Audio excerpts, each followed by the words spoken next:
Hello, what's up mga sis? For today's vlog, magluluto nga ako ng Korean bihon. At sotanghon pala ang ilalagay kong noodles guys. Try ko kung kaya kong gayahin. O, diba? Ito pala guys ay napanood ko sa TikTok. O, diba? TikTok is live. So, ang una kong ginawa ay pinati ko ang 2 pirasong itlog at saka ko ito ipiprito.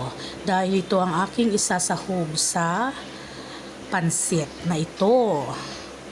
Sa mga nakakaalam kung anong pangalan nito, basta sinabi ko na lang Korean bihon. Comment down guys.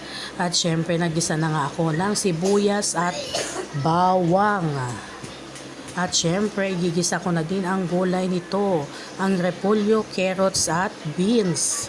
So ito pala guys ay yung tag-20 na balot. So 'di ba?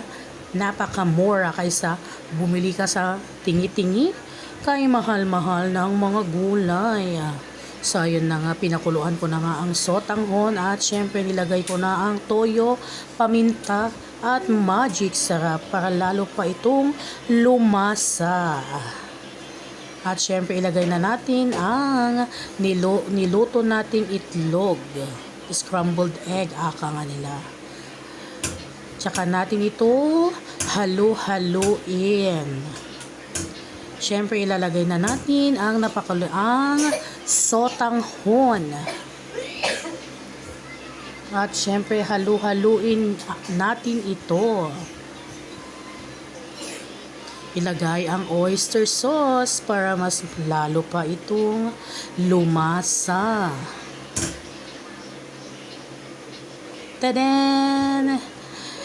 My own version na Korean bihon. Comment down guys kung sinong nakakaalam ng pansit na ito. napanood ko lang po sa TikTok. So, masarap siya. O diba? Kitang-kita naman sa aking mukha at katawan. Excuse me po sa aking bill. Buda. Thank you for watching.